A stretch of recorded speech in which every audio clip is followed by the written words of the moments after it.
Namaste, angels. This is going to be our general weekly reading for the period of Sunday, January 14th through Saturday, January 20th. On Monday, the 15th, I didn't plan to talk about it, but I do want to mention that we celebrate in the United States the federal holiday of Martin Luther King, the King holiday, which in, I believe it was 1981, Stevie Wonder sort of spearheaded the campaign to make it a federally recognized holiday as opposed to just, some of us with that song that has become now the Black happy birthday song, Happy Birthday to You. That was about Martin Luther King. So just a little bit of trivia there for those who didn't know. You may want to look up the lyrics to the song and you'll see what he's actually promoting therein is establishing a national holiday in honor of Dr. King. So I believe his actual birthday is the 15th or was on a 15th, and it's falling on a 15th this year, which again is Monday. Aside from that, in our astrology, we have a full moon in Cancer on the 1st that we had. So we still will be dealing with that energy for part of this week as we approach the days coming to the new moon in Capricorn. On the 11th, well, before I skip to 11th, on the 2nd, because I don't want to do the same thing I did last month with Chiron. I don't want to do it this month with Uranus. On the second, Uranus went direct. So that plays into both astrology and astronomy. On the 11th, Mercury entered Capricorn. And this week, there's the new moon in Capricorn, which I was just mentioning. The 16th for some, the 17th for others, as far as I understand it, which makes sense. That's typically the way it goes, depending upon where we are in the world, on what day it falls by us. On the 17th, from this perspective, Venus enters Aquarius. So she's leaving Capricorn and going into Aquarius. Other stuff happens on the 17th, but not with astrology in other aspects. So I'll get to that. And on the 19th, the sun also enters Aquarius. We continue to have, during this period, just as I mentioned, Mars in Scorpio. So Mars, ruler of Scorpio, in that sign through the 26th of January, as I recall. So we continue to have that. We have, Mercury in Capricorn, Venus in Capricorn until the 17th. And I think that's it with the astrology. So going on to the theology. I'll do that because I'm not going to do the astronomy, actually. I waited up until now to do this reading, and they still have not yet posted the sky this week on astronomy.com, which is okay. And I could wait. I'm just not going to because I feel like I'm going to have other opportunities to talk about it. Maybe on the moon reading, I'll go over what else is going on in the sky at that time. So on the Christian calendar, we have the feast day of St. Anthony of Egypt. And normally, for the most part, I tend to only go over like the apostles and stuff. But I think it's important to go back to Egypt. Ancient Egypt, Sumeria, Kemet before that is first. It's first. It's from where all of this stuff comes. There is would be no, Greek mythology, so-called mythology, or Roman, or a lot of Christianity and Protestantism, all based in this. There'd be no Hindi. There'd be none of it. It's all remakes. And perhaps since, I for one believe in all that is seen and unseen, that things are possible. Perhaps other vibrations of these beings, but Kemet was first. Ancient Egypt was first. Sumeria was first. And so I think that St. Anthony of Egypt is important to bring everything back into perspective and get to the beginning of from where we started, where we came as a people, a quote unquote collective. So I'm going to talk about that. Again, also on the 17th, we had activity. We had Venus entering Aquarius. And also on the 17th on the Jewish calendar, so let me go to that, we have the month of Shvat beginning. So I will read about that. I'm trying to think if something else was the 17th. The date is still like prominent in my head, but I guess that's 3 things already. So that's kind of plenty. So let me read you a little bit about Saint Anthony, also known as Saint Anthony of Egypt, also known as Saint Anthony the Abbot. I think some may have referred to him as Saint Anthony the Great too. And maybe that'll come up in this reading. I'm going to read from www.catholic.org about him. 2 Greek philosophers ventured out into the Egyptian desert to the mountain where Anthony lived. When they got there, Anthony asked them why they'd come to talk to such a foolish man. So this sounds weird to begin from here. He had reason to say that. They saw before them a man who wore a skin, who refused to bathe, who lived on bread and water. They were Greek, the world's most admired civilization, and Anthony was Egyptian, a member of a conquered nation. They were philosophers, educated in languages and rhetoric. Anthony had not even attended school as a boy, and he needed an interpreter to speak to them. In their eyes, he would have seemed very foolish. But the Greek philosophers had heard the stories of Anthony. They had heard how disciples came from all over to learn from him and how his intercession had brought about miracles and miraculous healings, how much his words comforted the suffering. They assured him that they had come to him because he was a wise man. And by the way, for those who don't realize it or haven't maybe put it together, intercession is basically what I do. Jesus himself was an exorcist. So his teachings, and those of us who are anointed with that gift, it's very much the work of what Jesus was doing. That's what Saint Anthony was doing here too. He performed intercession, and it's based in a lot of prayer and just very specific instructions that I guess are given to each one. I know I receive very specific instructions of how to perform like the Divine Light Cleanse, for example. In any case, Anthony guessed what they wanted. Because, yeah, he was psychic too. They lived by words and arguments. They wanted to hear his words and his arguments on the truth of Christianity and the value of asceticism. But he refused to play their game. He told them that if they truly thought him wise, if you think me wise, become what I am, for we ought to imitate the good.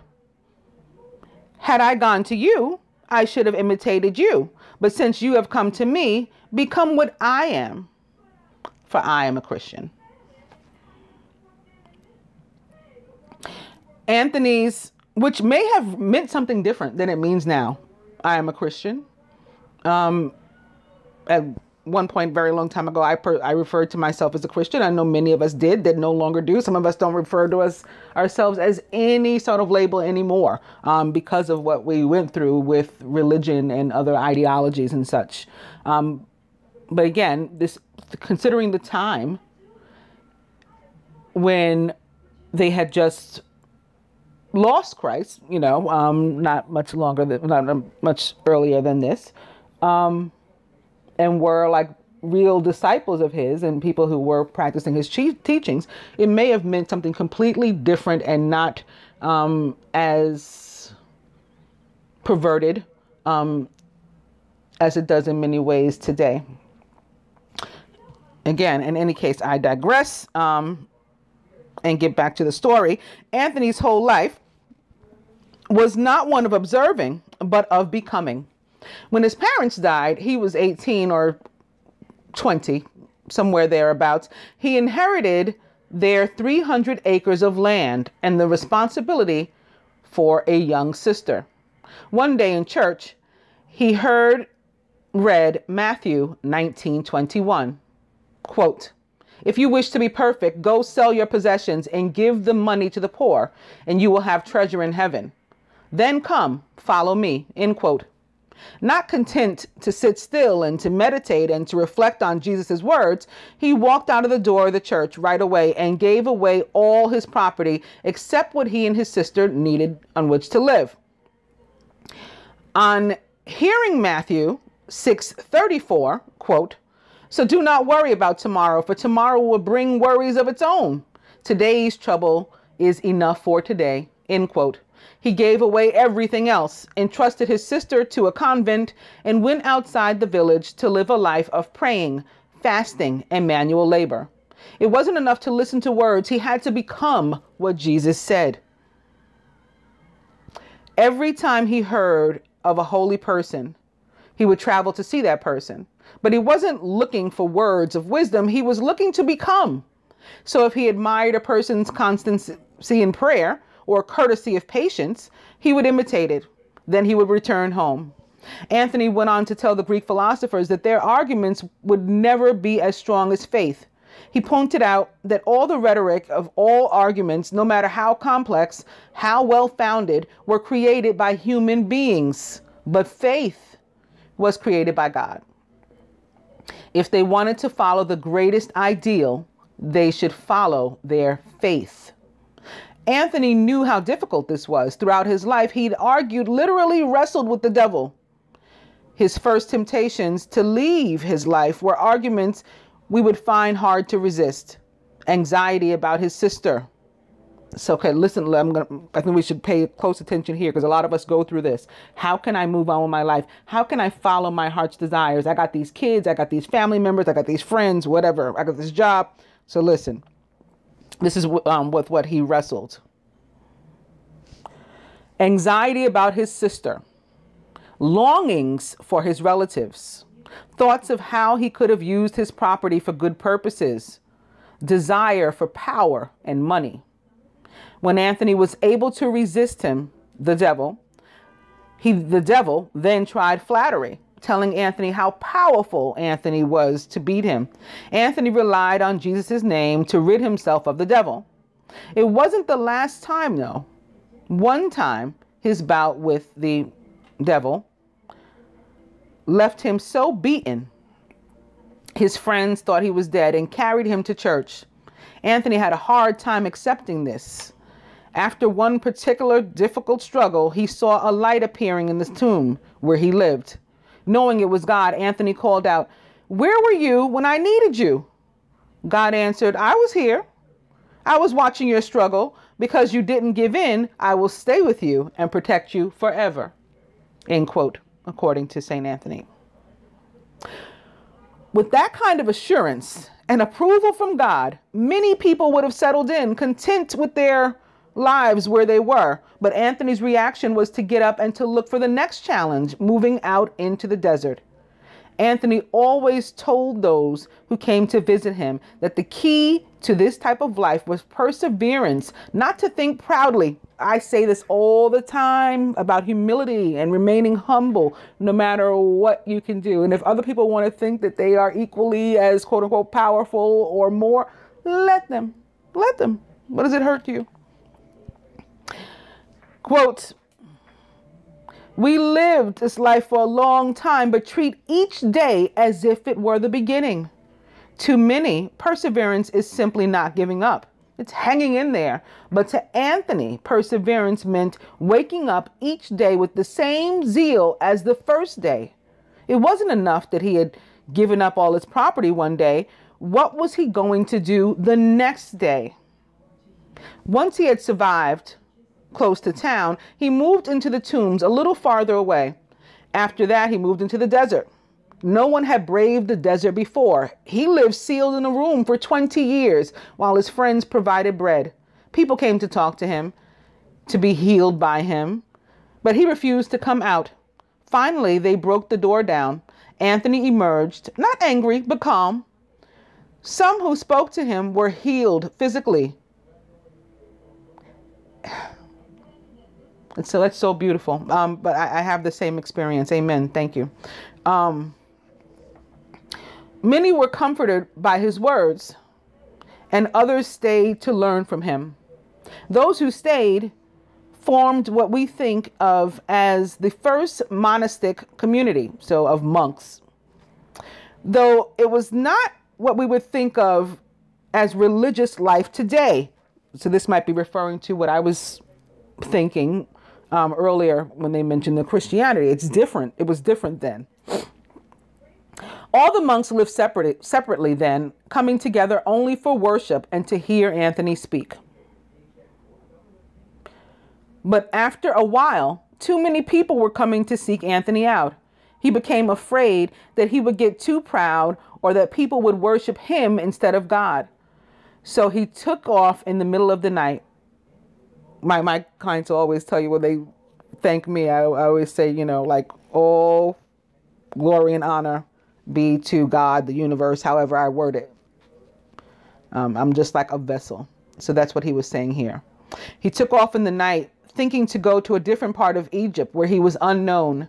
Then he heard a voice telling him that the only way he would be alone was to go into the desert. He found some people who would take him deep into the desert to a mountain oasis. They fed him until his friends found him again. Anthony died when he was 105 years old. So 6 for love, maybe.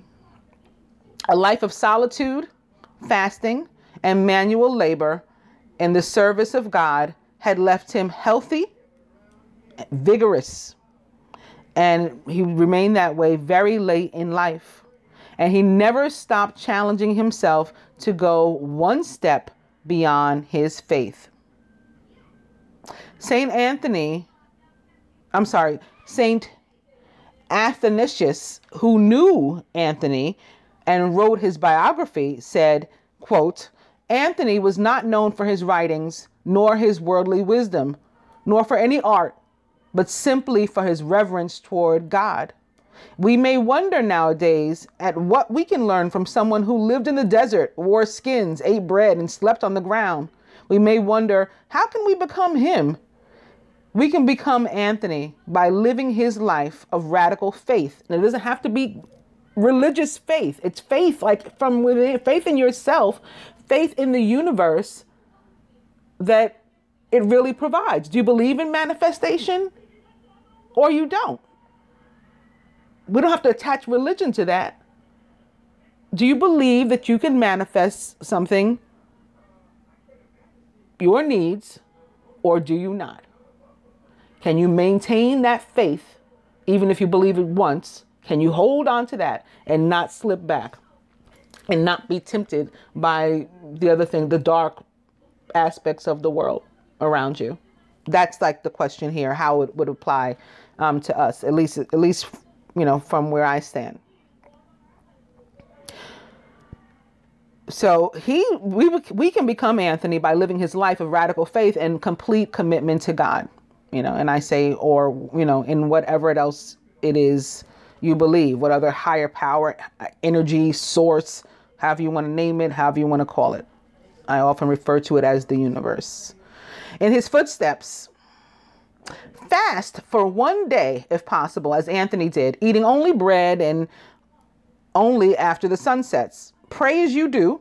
Meditation is prayer too, as far as I'm concerned. Pray as you do, that God will show you how dependent you are on him or her for your strength. And a prayer that they suggest is, Saint Anthony, you spoke of the importance of persevering in our faith and our practice. Help us to wake up each day with a new zeal for life and a desire to take the next challenge instead of just sitting still. Amen. So from here, I'm going to go to Shvat, which again is on the 17th, the first day. Shvat is the 11th month on the Jewish calendar, counting from Nisan. So I think it would be around the 5th month of the ecclesiastical year. I mean, from Rosh Hashanah, rather. It's the 11th month of the ecclesiastical year, counting from Nisan. The high point of this month is the holiday of Tu BiShvat. known as the New Year for trees. This is the day when the sap begins to rise in the fruit trees in Israel, and it's the start of a new growing season. So it's a new season, right, of new growth and new beginnings. This is also the same day on which many of us will have the new moon in Capricorn. So I think that they're like the same thing, right? New growth, new fertile earth energy, new trees. BiShvat holds legal significance in Jewish law with regard to the tithing of fruit in Israel, but is also celebrated with joy as we look forward to the sweet bounty of the coming year. We mark the day by eating fruit, particularly from the quote-unquote 7 kinds that are singled out by the Torah in its praise of the Holy Land. These are wheat, barley, grapes, figs, pomegranates, olives, and dates. Sounds like an alkaline diet, Dr. Sebi. On this day, we remember that man is a tree of the field, in quotes, and we reflect on the lessons we can derive from our botanical analog. They go on to talk about how in Jewish religion, it's also an important date as it relates to some rabbis, I think past rabbis and members of the Hasidim. So we don't need to do that. I found this candle very much by accident. So of course it was on purpose. The universe wanted me to get it. I'm good for finding the one and only one of something. And I did. I'm very happy to be using it. It's not made of beeswax. It's made of soy, although I'm a proponent of bees and using honey and stuff. If we can avoid, you know, just any sort of, not just on bees, but the environment, like, you know, use of it. I like that. So these are made of soy, a soy-based wax, and they're made in America. So I like that too. They're made pretty local to me. They're made here in Queens and manufactured and distributed in Queens, Long Island City. So all of that was exciting to me. But the trees that are painted on the glass of the candle is what, the candle holder is what had caught my attention and caused me to buy them. And I see like several of all these other kinds, and I find like sitting in the middle waiting for me one particular like scent and fragrance, and there was only one of it, so I got it. Also though, and more importantly than that, this month of Shvat connects to me, or for me, to the tree of life. And so back to Egypt, more Egypt I'm going to talk about, and of course King Osiris, that is basically that was home to that was his coffin, essentially, the tree of life. So I'm going to read a little bit about the tree of life. And this is just from wikipedia.com. Where I just read about the month of Shvat was from www.shabbat.org, by the way, if I forgot to mention it. The concept of a tree of life is a widespread theme or archetype in the world's mythologies related to the concept of a sacred tree more generally, and hence in religious and philosophical tradition. The expression tree of life was used as a metaphor for the phylogenetic tree of common descent in the evolutionary sense in a famous passage by Charles Darwin in 1872, which is a 9-9, by the way. Now, of course, Charles Darwin isn't the first person to use the term tree of life. He did not coin it. Atheists may wish for, but I had a friend that was an atheist, and we used to tease him with like, oh, my Darwin, you know, that type of thing. So they may want him to have been the first to use it, but no. We're going to go further back. The tree of knowledge connecting to heaven and the underworld, and the tree of life connecting all forms of creation, are both forms of the world tree or cosmic tree, according to the Encyclopedia Britannica. And these are portrayed in various religions and philosophies as the same tree. So again, I think it's interesting that Charles Darwin, had a belief in this tree as well, if he was not religious. And I think it goes back to, again, like things like Christianity and all this having morphed into something other than it was, other than it started. And it probably should have never started. Jesus didn't start Christianity. He was dead when they started it. It was started in his name, or, based on his teachings, supposedly. But he didn't begin it.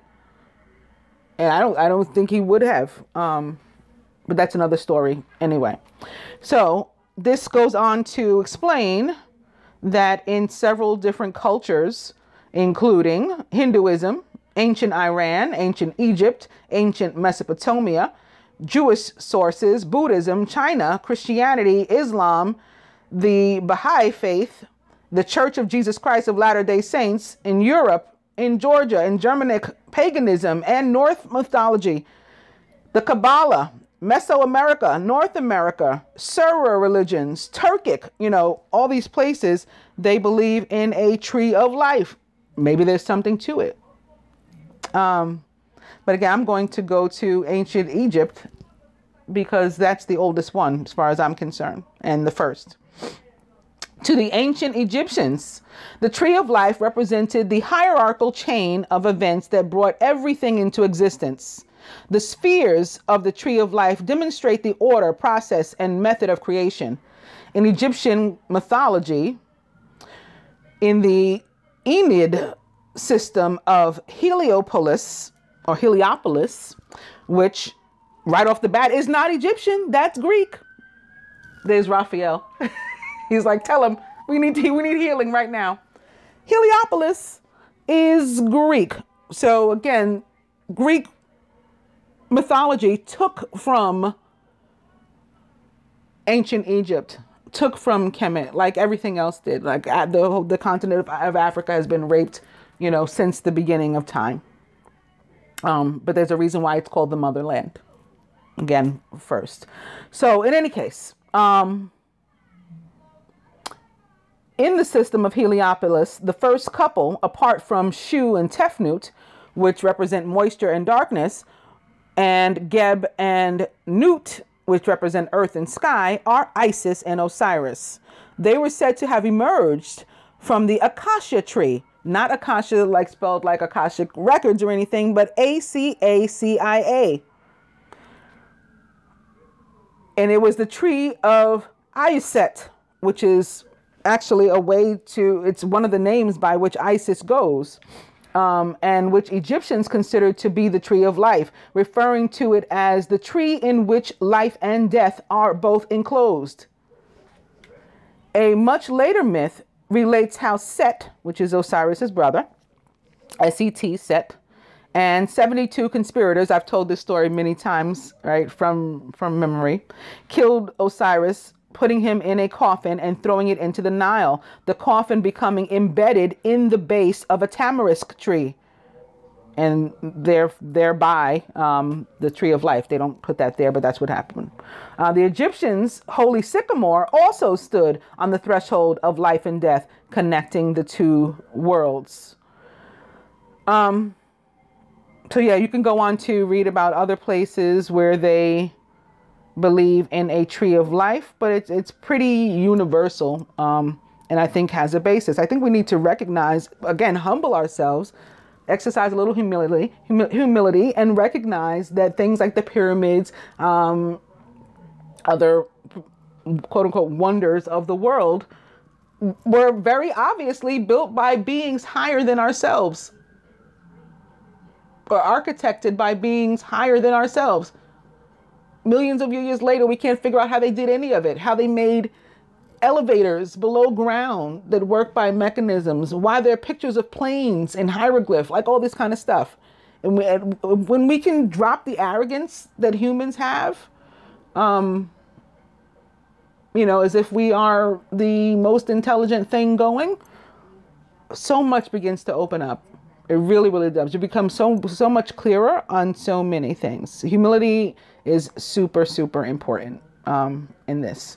So lastly, Also on the 17th, as I said, is the new moon in Capricorn. And I, will do a new moon reading, at least the plan is to. So I'll just quickly say that my feeling about the new moon in Capricorn is that, once again, well, first and foremost, it's about new starts, like any new moon in Capricorn. But because of Capricorn and Saturn, the planet that rules it, and all the restriction and stuff, it's going to be trying to break away from things. If we still haven't, whatever we still haven't let go of that we know we need to, it's going to be the time to do that, to allow for new. And that even includes like the reverse of what we would typically think that to mean. And what I mean by that is, let's say you were in a relationship and the relationship, broke apart, and you have held on to feelings about how this person hurt you. They didn't treat you the way that you require. And you've been holding on to that. Like, I'll never revisit that. We'll be moved to revisit even things like that, holding on to that energy. Can you finally let it go and maybe welcome them back in your life, or finally let it go and really release them from your life? Those are things that are going to come up, as far as I'm concerned, with the new moon in Capricorn, to allow for a new start one way or another, a fresh start. All right, so let's do our dice.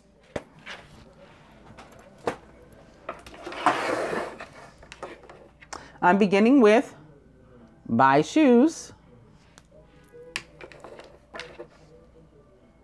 stay in bed, and forget it.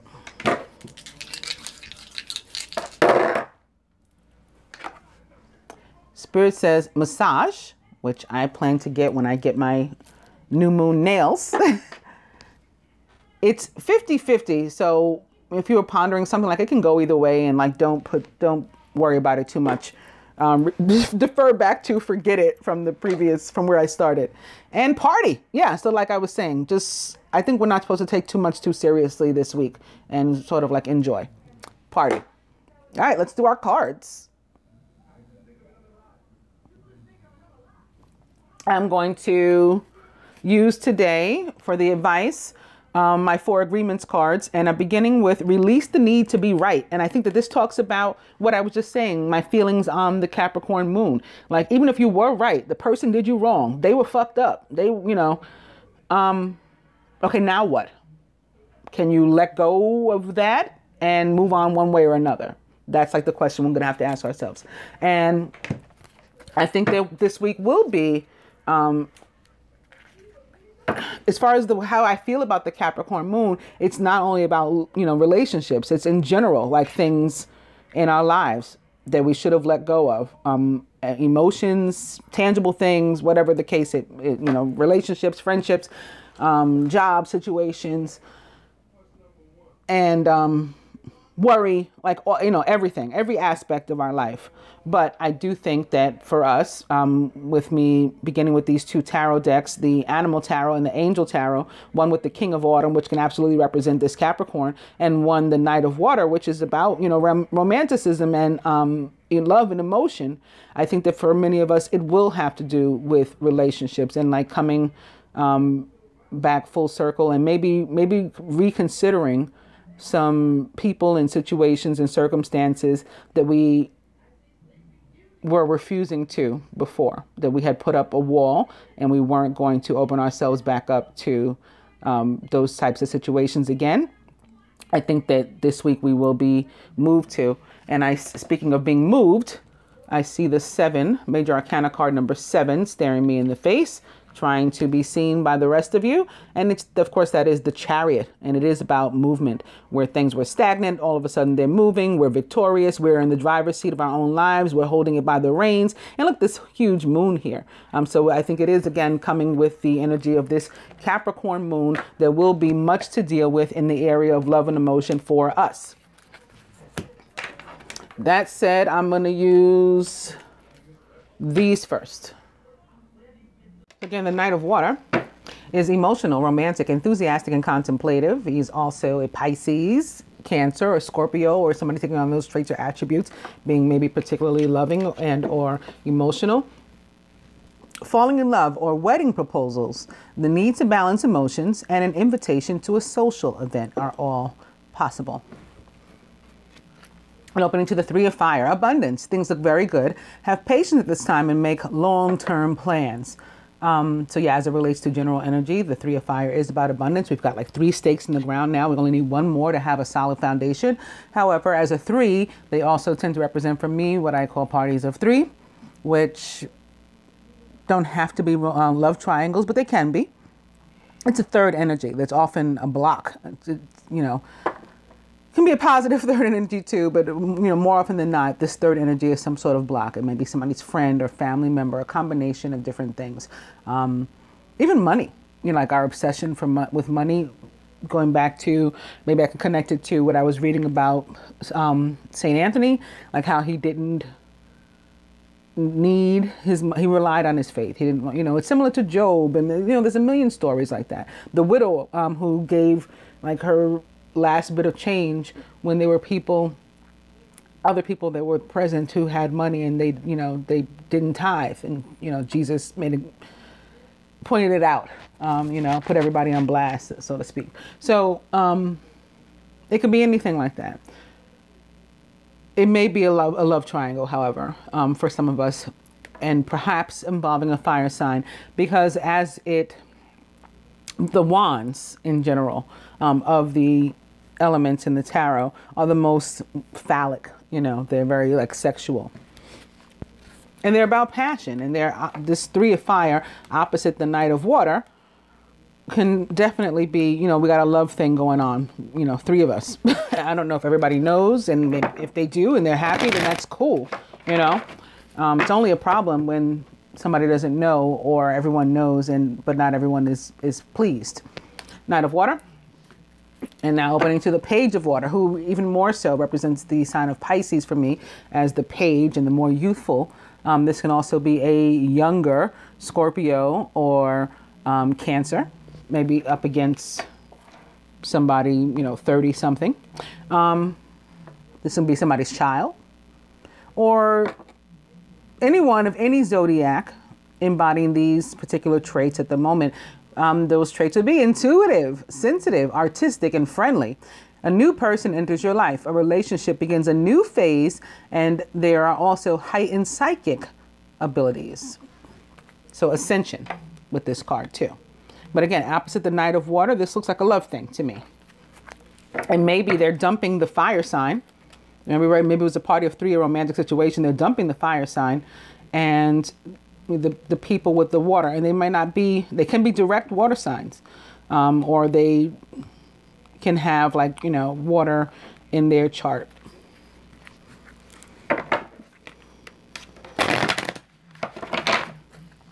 Knight of Water. And the Page of Earth, who is scholarly, dependable, patient, and successful. And for me, a Virgo, similar to why the Page of Water is a Pisces. The Virgo is the more youthful of the earth element. Good news about financial matters. Wanting to do something more challenging, and maybe even a new area of study.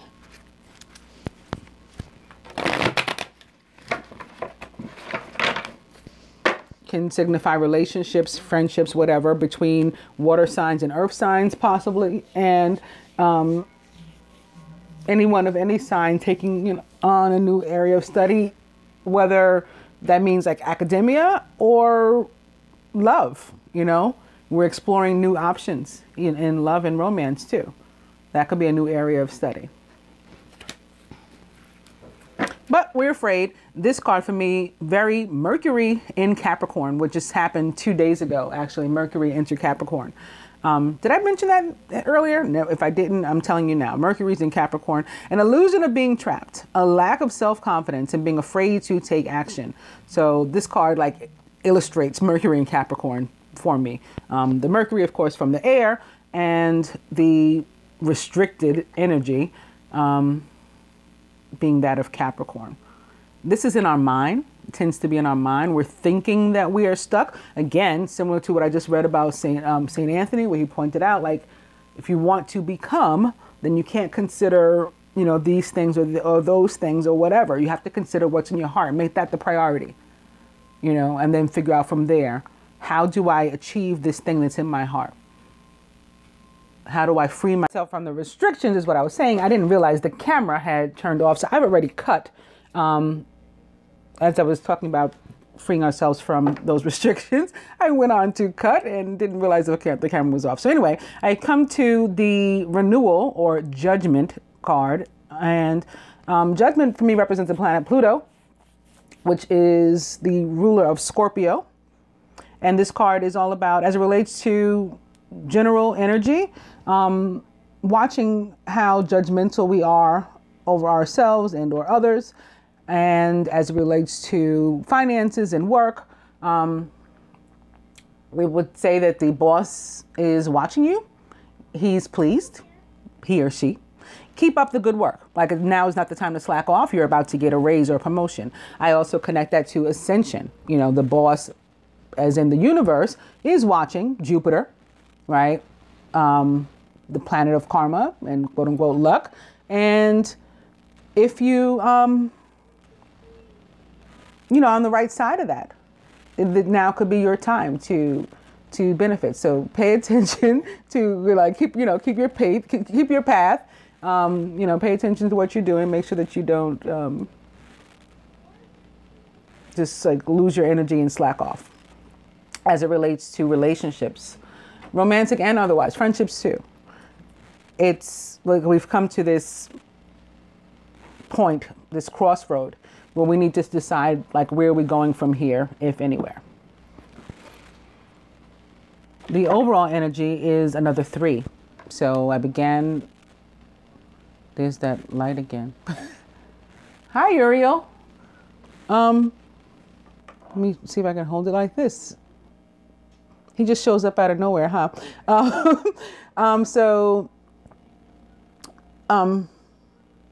What was I even saying?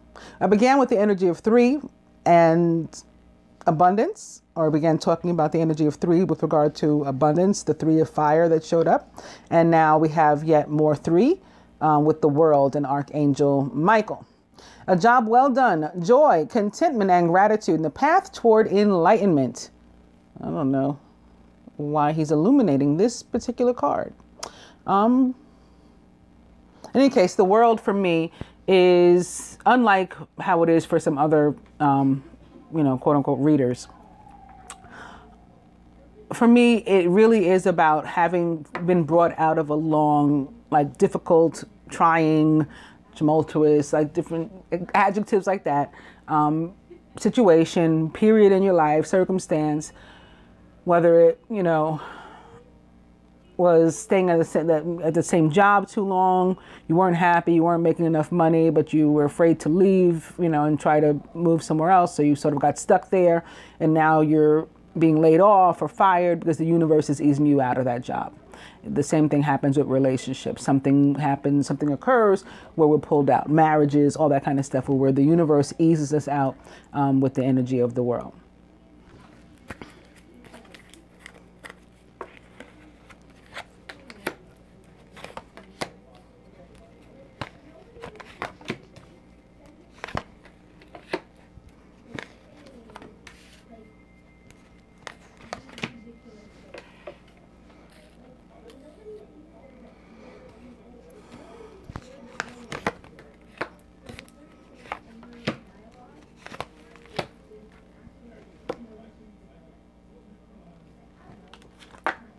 Masculine is the 6 of water.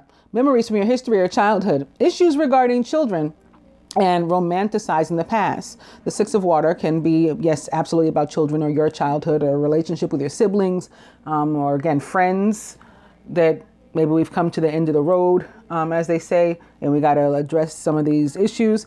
But also the 6 of water is a like past life relationship card, a soulmate card of the tarot. So we can be talking about that as well. Whoop, I think it is. Boom, as I like to say. Masculine surrounded by the 2 of water. So right underneath the 6 of water And that soulmate card potentially is the Two of Water, a relationship that continues to grow closer, forgiveness, and the positive resolution of a conflict. So where we were having difficulty, we are making up or fixing that. Again, maybe somebody is letting go of the need to be right and exercising some forgiveness. Yes, I did hurt you. I am truly sorry. We're at this crossroad with the energy of judgment, right? And the universe watching. Will you forgive me? Can we move on from here? In the masculine subconscious, it's the Page of Air. Logical, honest, impulsive, and curious is the Page of Air. He may be thinking about a Gemini specifically, or other air sign. This here in the subconscious placement. This can be the masculine's energy, whether he's an air sign or not. He can be taking on this energy and deciding whether or not to drop some truth bombs and, you know, come out with something. Again, maybe make that apology or something to a soulmate relationship. Somebody that he may have caused some pain to, or who he owes an explanation to or something. Challenging information. Delays or changes of plans. That can also come up with the Page of Air, but I don't see anything about delay here. Maybe we will in a minute when I turn over some other cards. Truth delivered without tact. So it's just coming out with what has to be said and dropping it.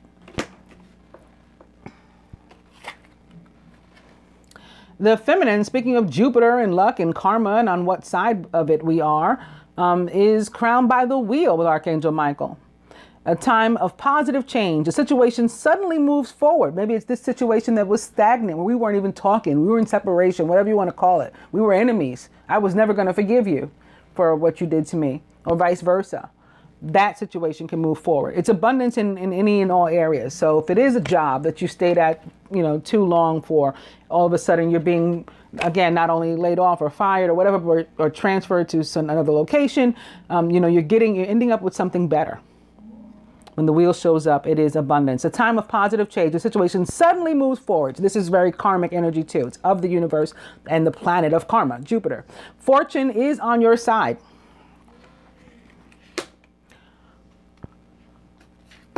The feminine is surrounded by the Eight of Fire. This card also means that suddenly things are moving where they weren't before. Events are moving at a fast pace and delays are over. So if the Page of Air did signify some sort of delay, no more is there a delay in those areas. Many things instead are happening at once. The Eight of Fire for me tends to represent, like, or make me think about Cupid's arrows being hurled at somebody. Cupid being a Sagittarius, Jupiter, ruler of Sagittarius. This can be the arrows all of a sudden going back and forth between this Two of Water, or communication between a couple, again, that maybe wasn't speaking before because there were some things that had to be said that were difficult to say. But now the universe helping us out of that position. When I picked this up, I didn't notice before, maybe because it's upside down, but the Page of Fire, which also represents the sign of Sagittarius for me, similar to the reasons that the Page of Water is Pisces and the Page of Earth is Virgo. This is the youthful. Sagittarius is the more youthful of the fire element. The Page of Fire is outgoing, creative, confident, and mischievous. News of an exciting new endeavor. Use your originality and your ingenuity. And when I pick that up, another card of movement and victory. The Chariot with Archangel Metatron. An important achievement, self-discipline, and willpower. Even public recognition is a possibility.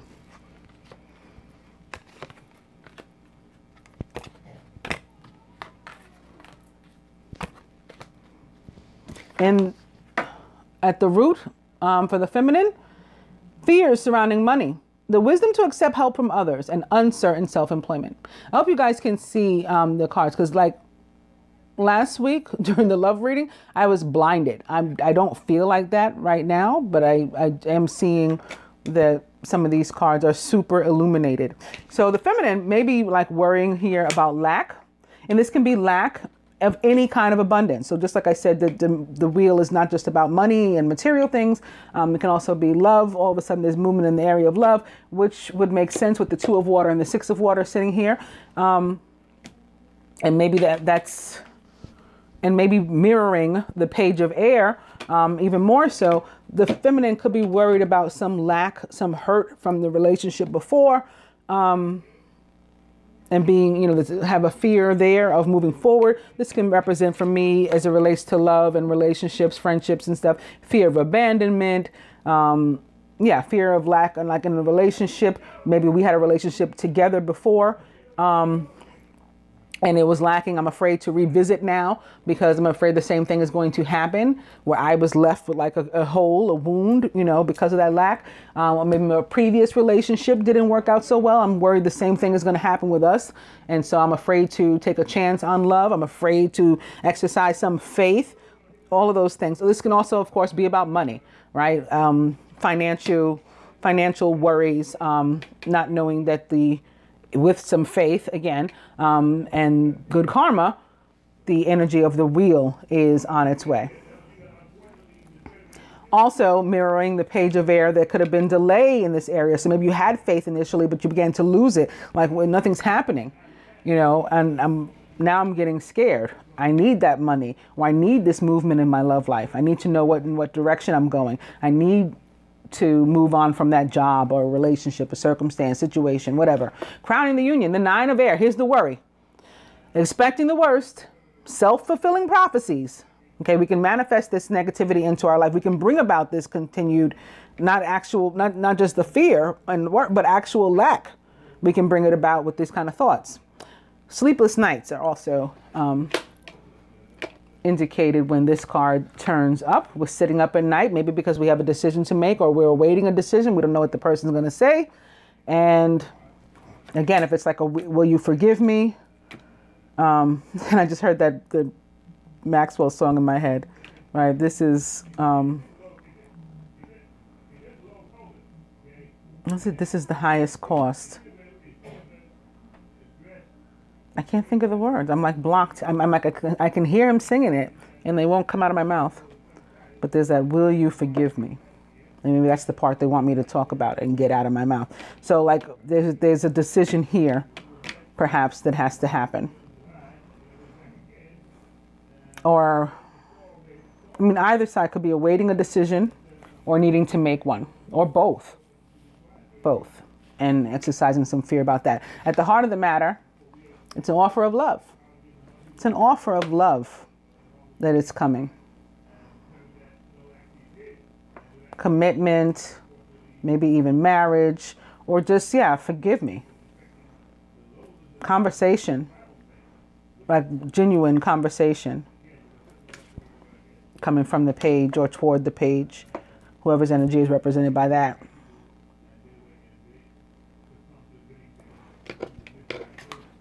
The page of water is intuitive, sensitive, artistic, and friendly. A new person enters your life. A relationship begins a new phase. So like that old phase, we've been pulled out of that. It's over. It's never going to be that way again. We're entering a new phase. Also, again, we can... either of us or both may have some heightened psychic abilities. We could also be going through ascension at this time. So now I'm going to do some, that was carnelian. It fell on top of my potato chips. Yeah, I don't know why this is happening. And like all of a sudden. I know, I get it, but I'm not sure what, we have to figure out what the relevance is at this particular point in time. Now it's like this King of Autumn is really being illuminated, sort of like the Union card in the love reading last week. Everything's going to turn out great. Projects will be stunningly successful. Exciting new career opportunities are possible, and money or resources that come your way will be invested wisely. And opening to the Princess of Summer, which is another page of water. You can expect to kindle a new romantic relationship or a close platonic friendship. You may suddenly receive an emotional message from someone or be invited to a social event. And maybe that's the decision.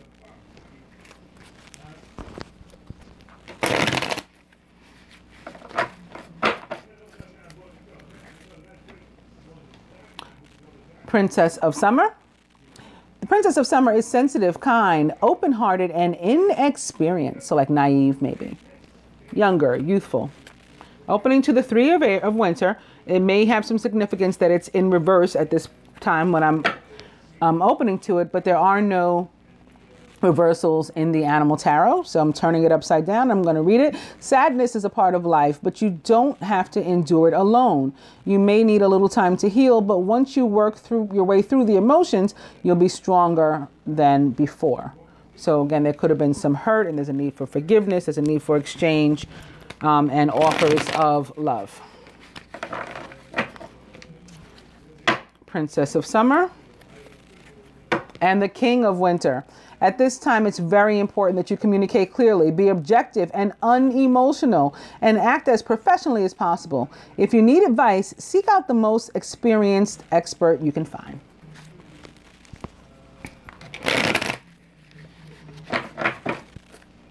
Princess of Summer. I'm going to cut.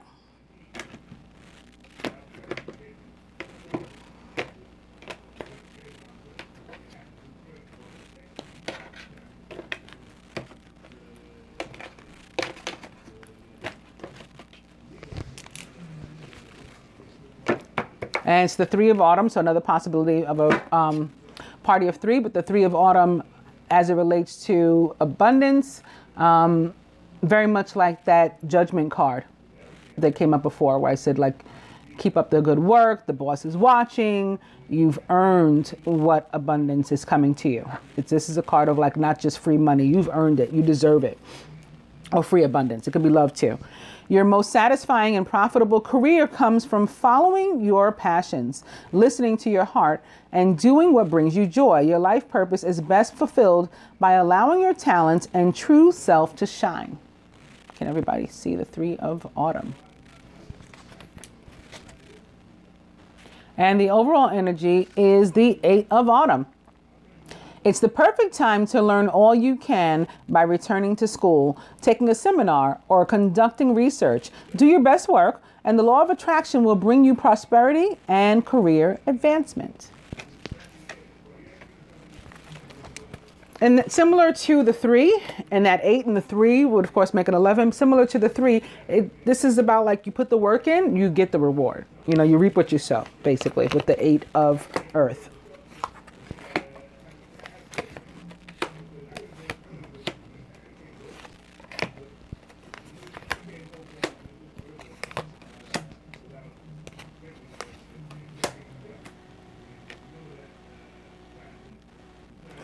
Atop the 6 of Water, it's another Chariot. You can successfully balance various opposing energies all at once through determination and focus. You've earned the rewards and recognition you're receiving. Just like I said here, you've earned whatever's coming to you when you see the 8 of Autumn. This is reaping what you've sown. Underneath that is the Ace of Spring. A wonderful new opportunity presents itself. It may have come as a surprise, but you still want to leap into action and passionately pursue every possibility. Like, you've earned this, go for it. You know, you deserve it. Atop the, also upright underneath that is the King of Autumn, who is compassionate, accomplished, charismatic, and grounded. Everything's going to turn out great. Projects will be stunningly successful. Exciting new career opportunities are possible, and money or resources that come your way will be invested wisely. Underneath that, this darn 3 of Winter is back. So there may be or have been some hurt, and that's why we're maybe afraid to go after some of these things. Sadness is a part of life, but you don't have to endure it alone. You may need a little time to heal, but once you work your way through the emotions, you'll be stronger than before. This can also be, for example, if you, again, lost a job or something, or a relationship ended, a friendship ended. Some of us will need the time to mourn that. But this is telling you all the wonderful things that are coming your way to replace it, to replace that loss. You know, it won't be for long. And the next and last upright card in that series there, the Ace of Winter. implementation of your brilliant new idea may get off to a rocky start because, right, there may have been some hurt and some difficulty, some pain in the middle. But keep going. The challenges will help you to refine your plan and to reshape your goals into something even better. You're still going to have a new start. Even those of us who struggle to get there are still going to have a new start and victory.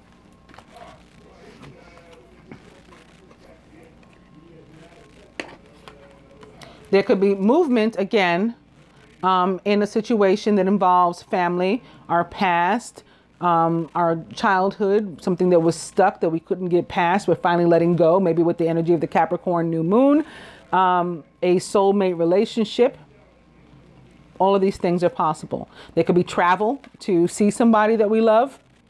Planes, trains, automobiles, all possibility with the chariot, modes of transportation, actual travel, going on trips, you know, visits, movement, metaphorical and literal, figurative and actual. The chariot represents the sign of Cancer or the water sign. Atop the Two of Water, it's the Magician, major arcana card, the Magician, meaning that we can manifest this love back into our lives and a reconciliation and a resolution between the two of us. We can figure this out. The two of us are magical beings and we can fix this, whether it's a friendship or it's our romantic relationship. There is magic in the air. You can manifest everything you need to be successful, even successful in resolving a conflict with someone, you know, we care about.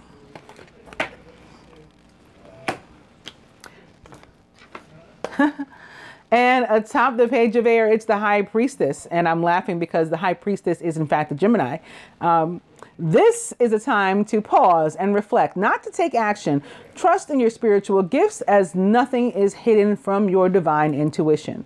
The Magician also Gemini for me, because like the other mutable signs, able to manifest anything into their lives, but times two or to the second power with the duality and twin nature of Gemini.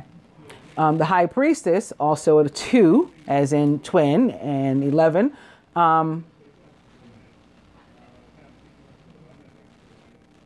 So this is connected to the partnerships too, and the movement in those areas. And in some cases, our need to, where we're making decisions, because we've got another 2 here too. Remember that 2 of Swords is here, where there was a decision that had to be made.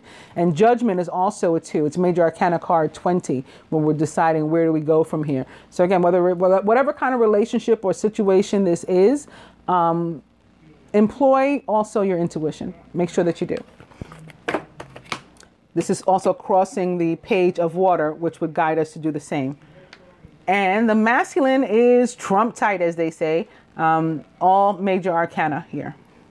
Feminine, atop the wheel, which again represents the sign of Jupiter, which rules Sagittarius, a red sign, a fire sign, is the Queen of Spring. Talented, brilliant, independent, and charming is the Queen of Spring. This is also the divine feminine of the tarot, so it makes a lot of sense for it to be here on the divine feminine side. Don't underestimate your ability to manifest your dreams. You may have several priorities vying for your attention at once, but you can do it. So they're saying we can do it all. Atop the 8 of fire is the 9 of fire. So we've had a graduation there. We moved on to the next energy. You've worked hard, and what you've created is impressive and worthy of protecting. Annoying challenges may pop up, but don't worry. You'll get through them just as you have in the past. And atop the 5 of earth, crossing the page of water that is here, is yet the other page of water. So again, I think that there was worry from the feminine about lack in relationships, whether it's fear of abandonment or whatever kind of fear, daddy issues, whatever we got going on, combinations of those things. But love comes nonetheless. You know, it comes knocking.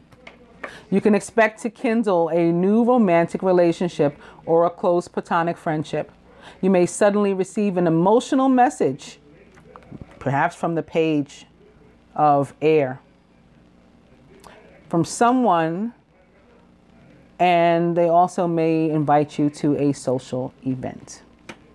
And that may be about what you need to decide. Crowning the union, atop the 9 of air, is the Tower.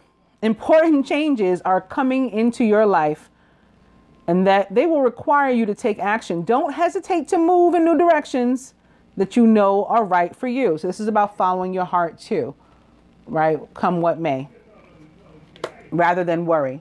Instead of worry, replace the worry with faith. My mother, I've told you guys before, my mother used to say, if you worry, don't pray. If you pray, don't worry. Like the purpose of that prayer, meditation, whatever it is you do and whatever it is you believe, the purpose of doing that is to release these things. So if you're still going to hold on to them, then you just defeated the purpose. If you worry, don't pray. If you pray, don't worry. At the root, atop the 2 of air, justice. So this can be for some a legal decision, not just a decision, but a legal decision being handed down. And maybe that's what's affecting the situation. For some, this can be like divorce or something. And maybe that's why there was pain, you know, with the 3 of air showing up. And I hear Raphael in the background too. I was not mentioning it, but I guess let me go ahead and say, because you probably hear it too. Fair decisions will be made after all the evidence is reviewed impartially. Have compassion for others and try to see all the sides of a disagreement. Where it has nothing to do with legal justice, and again, it just has to do with a decision, we're hearing the evidence. This can again be the page of air, you know, dropping the truth on you, and you got to listen to it and then evaluate. Like, don't just go off without hearing one another out with whomever it is you're dealing, whether it's the divine feminine and the divine masculine coming together for some sort of conversation, or if it's a friend, a family member, your boss, you know, the job, something's going down there. Listen and then, you know, act accordingly. More major arcana. And at the heart of the matter, it's the Prince of Winter. Get ready for progress to speed up. This situation requires you to choose logic and intellect over emotion and to make your decisions quickly. Like, there's no time to waste. What are you going to do? It's the Tower. It's abrupt energy. It's happening right now. You don't have time to waste. What are you going to do? I just reminded myself of the movie Set It Off. Like, what is the procedure when there's a gun at your head? You know, you don't have time to really play around. What do you want? Really, what do you want? What's in your heart to do? Let's do it. This can also mean something for relationships between air and water. I had seen something between water and earth before. And then we also have this court card here representing the fire element, which may come into play as well. Let's do some advice. So it looks like this week is mostly love, or things that will affect our emotions. So where there are general situations, again, having to do with like one's job and things like that, you know, those are going to pull on our heartstrings too. I'm going to choose 2. I'm just shuffling these up a little bit like this. Oh, there's one. I guess that's the feminines. And, you know, let's see what comes up for the masculine there.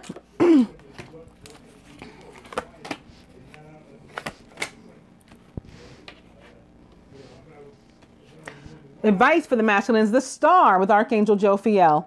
Happy times. Make positive, optimistic, long-term plans. You, sir, are on the right path. The star represents the sign of Aquarius or other air sign. Gemini, Libra, all of which we have represented right here. Gemini, Libra, and Aquarius represented by these air cards here. On the feminine side, joining the rest of our fire here, you've come into your own. New partnerships or contracts are possible for you. Continue to move forward, as the 9 of spring or fire suggests. Don't give up. keep pushing forward. We can persevere. I think that word came up in the talk about St. Anthony as well. And from the Angel Tarot, more Sagittarius energy for the masculine. It's balance or temperance in the tarot, which is a very karmic energy of the universe of healing. So whereas some of us may be feeling that 3 of air for a moment, there is support and healing energy being sent to you as well. And more major arcana for the masculine with that. And lastly, similar to the masculine's energy of the star, we're getting our wishes and dreams, to come true too. Our prayers are being answered as well. It's the 9 of summer. Now's the time when your dreams come true. Don't worry about how this will happen. Drop this. Don't worry about how it will happen. Just give gratitude to God for all that you have and all that's yet to come. And lastly, from the 4 agreements, always do your best. Do your best because you want to. You do your best when you're enjoying the action or doing it in a way that will not have negative repercussions for you. You do your best because you want to do it, not because you have to do it, not because you're trying to please the judge, and not because you're trying to please other people. This is so Page of Air and Major Arcana card Justice. You do your best because that's what you're supposed to do. That's the right thing to do. The just thing to do to yourself and to others with whom you're dealing. Lastly, for the feminine, be impeccable with your word. Let go of self-judgment and blame. Being impeccable, you take responsibility for your actions, but you do not judge or blame yourself for anything. I hope that you guys found this reading helpful and enjoyed it. I'll be back with love as well as a new moon in Capricorn reading. Namaste, angels.